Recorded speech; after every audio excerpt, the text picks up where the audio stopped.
Bro, it's got hands.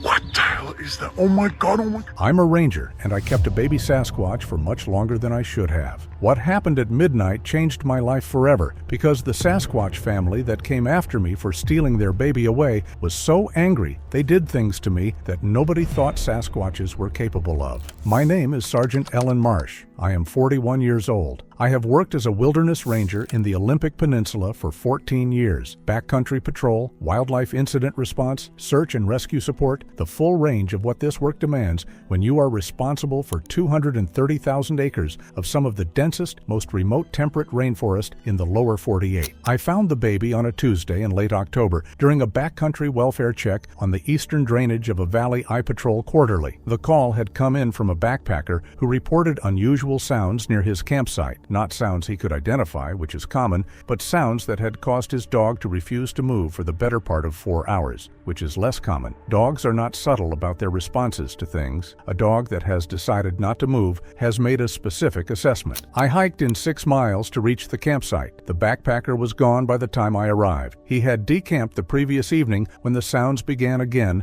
at dusk. He had left in some haste based on the state of the site. I cleared the site and walked the drainage for an hour, reading the terrain.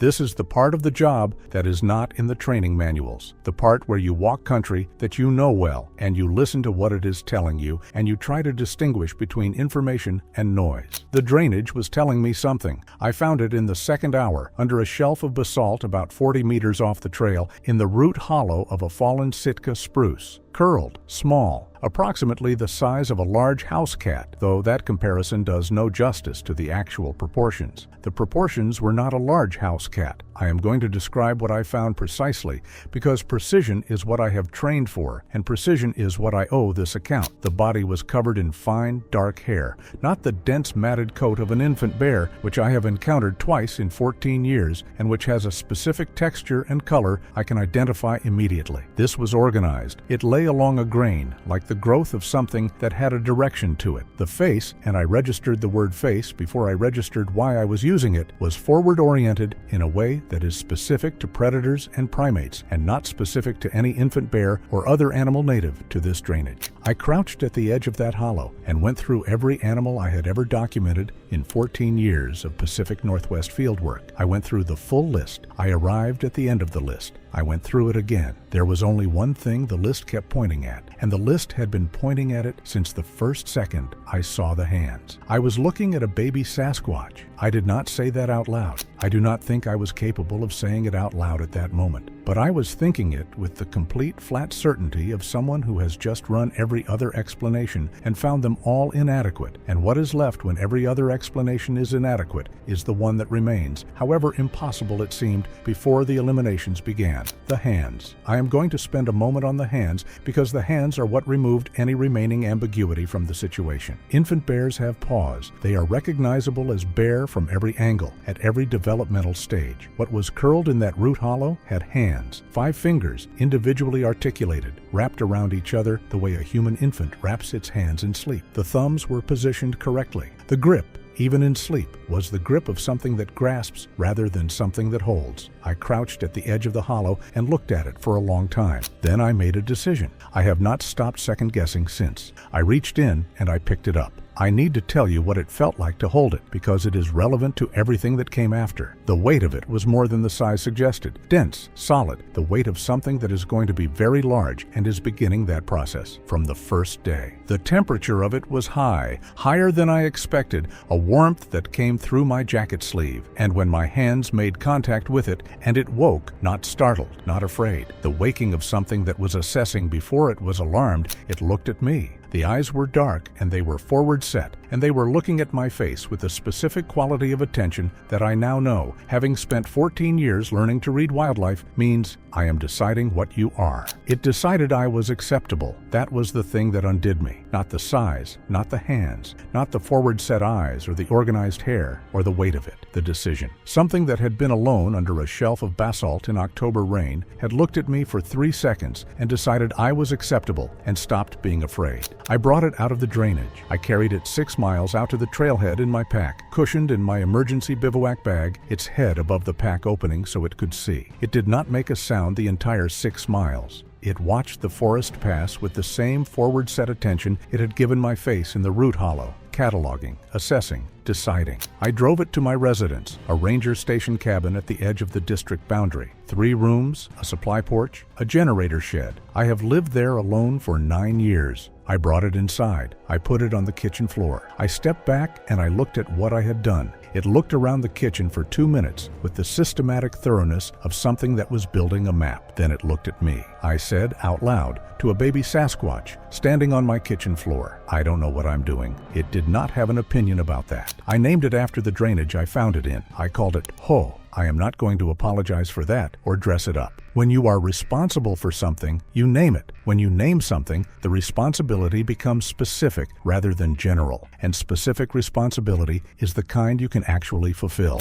I want to tell you what the next hours looked like, because the next hours are the reason I understood nothing about what was coming until it was already at my door. What Ho ate when I put food in front of it. Everything protein dense, cooked chicken, canned salmon, hard-boiled eggs, which it consumed with a precision that told me the shell was not an obstacle so much as an inconvenience it had decided to tolerate. It ate with both hands in the way of something that has not yet decided whether hands are tools or appendages. What it didn't eat, I put a slice of bread in front of it. It picked it up, smelled it at close range, put it down with a deliberateness that felt like a verdict, and looked at me. I noted this and moved on. How it moved through the cabin in those first hours, systematically, not exploring the way a curious animal explores, sniffing, pawing, reacting. It was mapping, moving through the 3 rooms the way you move through a space when you are building a mental model of it, learning the structure before deciding what to do with the structure. By the time it settled into the corner of the living room, it had chosen, back to the wall, face toward the room, sightlines clear to the door, the hallway, and the window. It had been inside for less than 2 hours. It has already made more intelligent spatial decisions than most people make when they stay somewhere new. I have worked with wildlife for 14 years. I know what a wild animal looks like when it is tolerating a human presence, because the presence is currently its best available option. I know that quality of toleration, the baseline wariness that never fully drops, the readiness that stays present under the surface of even the most habituated animal. Toleration is what prey shows predators when predation is not the immediate threat. Interest is what intelligent things show other intelligent things when they have decided the other thing is worth understanding. I sat at the kitchen table and I wrote in my field notebook, habit, the involuntary documentation of something that had no protocol. And Ho watched me write from its corner, not the watching of an animal tracking movement, the watching of something that wanted to know what I was doing and why. I was watching it back. We both knew it. I want to be precise about what those hours felt like, because the hours before the tracks are the part of this account that I have the most difficulty articulating and the most obligation to try. There is a specific quality to the presence of something intelligent in a room with you that is different from the presence of an animal. Animals make you aware of them through movement, through sound, through the biological urgency of their needs. An animal in a room is a body with requirements. What was in my living room was not that. What was in my living room was a mind, small, new, operating at a fraction of whatever its full capacity would eventually be, but a mind. And the feeling of being in the same space as a mind is a feeling I do not have a better word for than recognition. Not familiarity, not comfort exactly. Recognition, the specific awareness that the thing across the room from you is also aware of you, is also categorizing you, is also making assessments that go beyond the immediate sensory data into something that could be called interpretation. Ho interpreted me. I sat at the kitchen table and wrote in the notebook, and Ho watched me, and I understood in the particular way that understanding comes when you are in the field and the data is producing a conclusion you did not expect and cannot dismiss, that I was sitting across a room from something that was going to be extraordinary, and that I had removed it from its context without its consent, and that the weight of that was something I was not yet fully holding. I was not yet fully holding it because I was not ready to put it down. It was somewhere past 9 in the evening when I did the perimeter check. I do not know exactly what made me do it. Some change in the quality of the dark outside. Some shift in the way Ho's attention had been moving in the past half hour, away from me, toward the northeast wall. Something in the cabin felt different in the way a room feels different when the number of people in it has has changed, and you haven't looked up yet to count them. I went out the back door with my flashlight and walked the quarter-mile circuit of the cabin property. At the northeast corner, in the soft soil at the edge of the tree line where the firs start and the maintained ground ends, I found tracks. I crouched and put the flashlight on them, and I measured them the way I measure everything. 21 inches long, 11 inches wide at the widest point, stride length approximately 6 feet. The impression of depth in soil I know well. I know exactly how deep my own boots sink in that soil under different moisture conditions. Suggested a weight of somewhere between 600 and 800 pounds. 3 sets. 3 distinct individuals based on the size variation across the sets. All 3 had approached within 40 feet of the cabin. All 3 had stopped. All 3 had returned to the tree line. I stood at the northeast corner and looked at the 3 sets of tracks, and then at the tree line, and then at the cabin where Ho was inside. And I understood something with the specific, flat completeness of understanding that arrives not as a thought, but as a fact your body absorbs before your mind has time to argue with it. Ho was not lost. That was the story I had been telling myself in the 6 hours since I picked it up. The narrative that made my decision defensible, a juvenile separated from its group, an infant Sasquatch abandoned or left behind, a creature that needed what I had provided. The tracks did not tell that story. The tracks told the story of 3 adults who knew exactly where Ho was, who had tracked it here the same night I brought it home, who had come to the edge of my property, 40 feet from my walls, close enough to hear everything inside, close enough to know without question that Ho was alive and that I was the one who had it, and they had stopped, and they had gone back. I went inside. I locked the door, which I understood was a gesture rather than a defense. I stood in the kitchen doorway and looked at Ho in its corner. It was looking at the northeast wall. It put one hand flat against the baseboard at the base of that wall and held it there. I sat down on the floor across from it, and I did not say anything because there was nothing to say that the tracks outside had not already said for me. I had taken something that was not mine. The people it belonged to were 40 feet away in the dark, and they knew where it was, and they had decided to wait. The question was what they were waiting for. I got my answer at 2 in the morning. Something started circling the cabin. Not loudly, not the sound of something that did not know I was there. The sound of something large moving with a deliberate softness that is more alarming than noise, because noise is an accident and this was not. A pressure on the supply porch floorboards that creaked once and did not creak again. A change against the east-facing window, not wind, on a still night. Something blocking and releasing the ambient air movement at the base of the window frame. It tested every entry point, methodically. The back door, the supply porch, the kitchen window, the east-facing window of the living room. It went around the entire structure in a circuit that took close to 40 minutes, and it did this without making more than 2 sounds I could have identified as definitively external rather than ordinary cabin settling in the cold. I was at the kitchen table with my sidearm on the surface in front of me. I was not going to use it. I knew I was not going to use it, but my hands required its presence. Ho was in its corner, awake, unmoving, its hand still against the baseboard of the northeast wall. At 2:43, the circuit stopped. From the northeast came a sound, low, resonant, structured, with a shape of meaning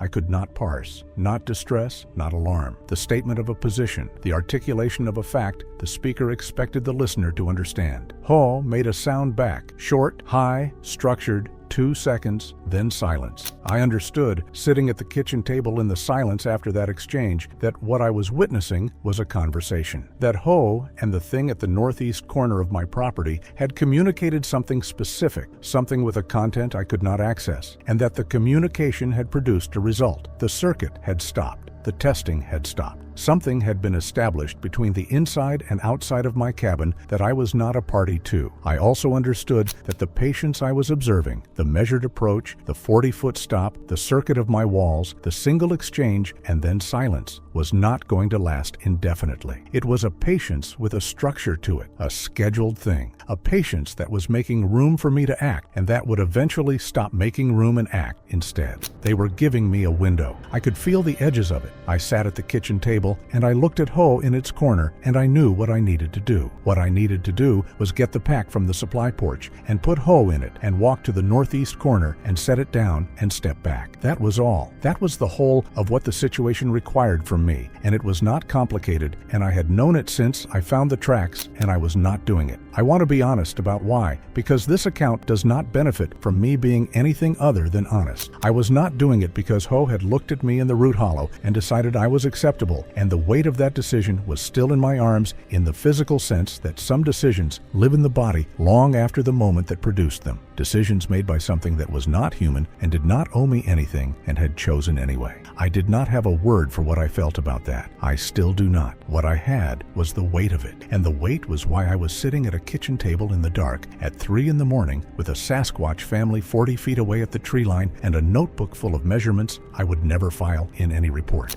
I was not ready to be done with it yet. The family was not going to allow that to be my decision. The family gave me until 11. At 11 that night, I did the perimeter check again. What I saw was not what I had seen before. On the previous circuit, the tracks had stopped 40 feet out at the tree line. Stationary, contained. The tree line was empty. I swept the flashlight across the full perimeter. Northeast, east, south, north. The maintained ground around the cabin, the edge of the firs, the dirt track to the generator shed. Nothing, no shapes, no stillness, no quality of presence at any boundary. The hair on my arms was up. I went inside. I locked the door. I stood in the kitchen and said out loud to no one, "Okay." I understood what the empty tree line meant. It did not mean they had gone. It meant they had stopped waiting at the boundary. It meant the boundary itself had changed. I got the large pack from the supply porch. I set it in the kitchen. Ho looked at it and then looked at me and went back to its corner. I was starting to pack the bivouac bag, some food, when the sound started. I need to describe this carefully because it is the part that people have the most trouble with, and it is the part I have the most trouble with myself. It did not start as sound. It started as pressure,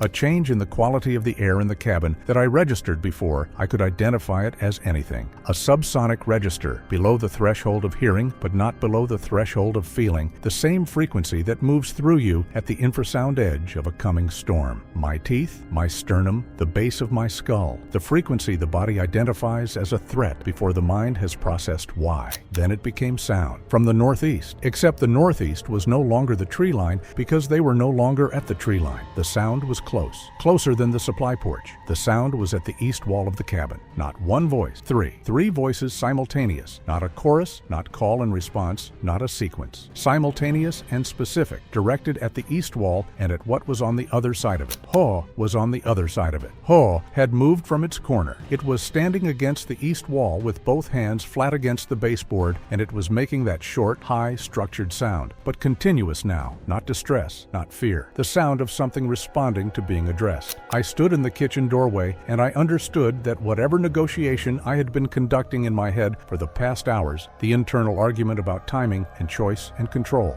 was over. The terms had never been mine. The family had given me time to understand that on my own, and I had understood it and stalled anyway. And now they were at the east wall of my cabin, and the window was closed. At approximately the 90-second mark, the pressure shifted. Not louder, not different in frequency. Something changed in the intent of it. The difference between a knock and a knock that intends to keep knocking until the door opens. The window above the kitchen sink flexed. I am aware of how that reads. I am going to tell you anyway, because this account is the one place I owe precision over palatability. The window was a double-pane unit I had replaced myself 3 years ago. I know its tolerances. It flexed inward, not broke, not cracked, flexed, the way glass flexes when something is pressing on the outside with a force that is not yet enough to break it, but is not yet choosing to be. Choosing what was on the other side of that wall was choosing how much pressure to apply. It had more available. It was using enough to communicate what more looked like. My sidearm was on the kitchen table. I looked at it. The thought lasted approximately 1 second. You do not raise a firearm against something that can flex a double-pane window with deliberate restraint, that has 2 others with it, that has been tracking you since the same night you took what belongs to it. The thought was not a real option, and the part of me that had been running calculations since 9 o'clock already knew that. More importantly, I did not want to. Whatever I had felt in the hours since I picked Ho up, the thing I had not named, the thing that lived in the weight of it in my arms, it had not transferred to the adults the way I might have expected. What was outside my wall was not Ho,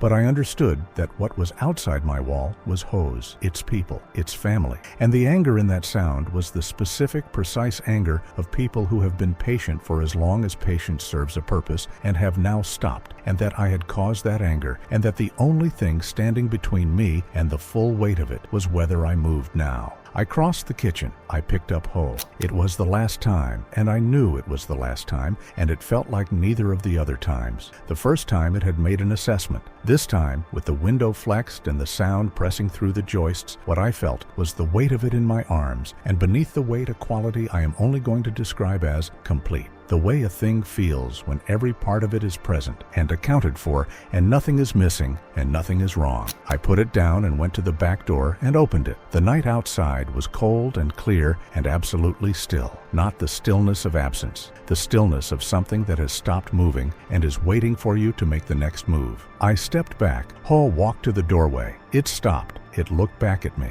I am going to try to describe that moment, and I am going to fall short of it, and I am going to give you what I have. It looked at me for 3 seconds, the same 3 seconds as the root hollow, the same quality of attention, the complete forward-set assessment of a thing deciding something. What it decided in the root hollow was that I was acceptable. I do not know what it decided in the doorway. I know the look lasted 3 seconds, and I know it was the last time. Then it turned and walked out into the dark. I heard them leave, all 3 of them plus Ho. A movement through the firs that was large and fast and not trying to be quiet anymore. No reason to be quiet anymore. I tracked the sound northeast until the distance took it. Then the forest was silent. I stood at the open back door for a long time. Then the thing happened that I have not told anyone. The thing this story's opening promises. And the reason I said the family did things to me that nobody thought Sasquatches were capable of. Something hit me. Not physically. My body did not move. Nothing struck me, and I did not fall, and there were no marks. I checked later, methodically, the way I check everything. But something hit me with the force and totality of something physical, and what it was I can only describe this way.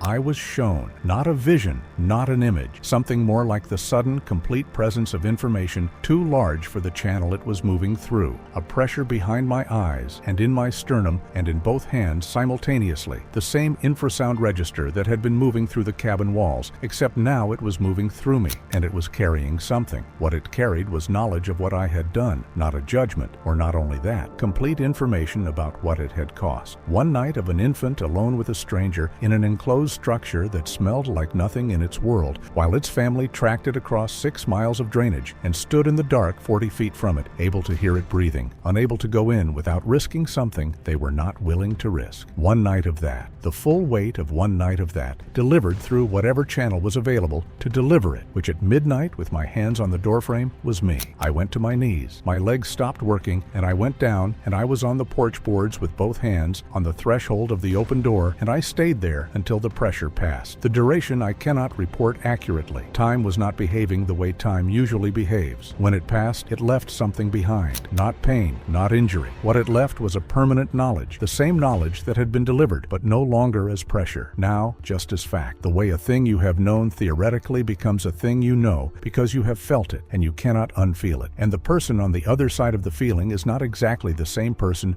who stood at the door and opened it. I got up off the porch boards. I went inside. I closed the back door. I sat at the kitchen table and looked at the corner of the living room where Ho had settled hours ago when it first came in. The corner with the clearest sight lines to every entry point. The corner a tactician would choose. The corner a creature that was going to be very large someday had picked in the first 2 hours of its life in my cabin without being shown to it. The corner was empty. I wrote one entry in the notebook. Not measurements, not behavioral data. Just one night. Name, Ho. Taken at midnight. Received by family. Then I closed the notebook. In the days after, I ran the perimeter check every morning. On the 3rd morning, I found tracks at the northeast corner again. Fresh, in overnight rain. One set this time, the smallest of the 3 sizes I had measured the night before. I measured them. I wrote them down. I looked at the tree line for a long time. I have not reported what happened, and I am not going to. The notebook is in my desk. The measurements are in a folder on my laptop that I have not labeled. I go back to that part of the drainage on every quarterly check. The root hollow in the fallen Sitka spruce. Something uses it. The sign is fresh on every visit. Not always the same size, in a way that suggests more than one individual, or one that is not the same size. It was the night I found it. I have also found twice branch arrangements at the base of the spruce that have no wind or weather explanation. Place, deliberate. I measure everything. I write it down. What I also know, what I know in the way you know things delivered to you on porch boards in the dark at a frequency your body recognizes before your mind catches up, is this: I should have taken it back sooner. That is not a thing I can prove in a report. I am making it here to you in the only context where it can be made plainly. I am a wilderness ranger. I document what I can verify. I held the weight of hoe in my arms, and I know what that weight was, and I held the weight of what I had cost on the porch boards at midnight, and I know what that weight was too, and they are not the same weight, and I have been carrying both ever since. The northeast corner of my property, the tree line. Some mornings, when the light is right and the wind is from the east, I stand at the porch railing, and I hold still in the way I learned from one night of watching something that knew how to be still better than anything I have ever observed. And some mornings, the tree line looks back. I cannot prove that. I am not going to try. Hoe was real. The weight of it in my arms was real. The tracks at the northeast corner were real. What moved through me on the porch at midnight was real. And some mornings, the tree line looks back. That's all I have. That's all I'm giving you. But it's enough.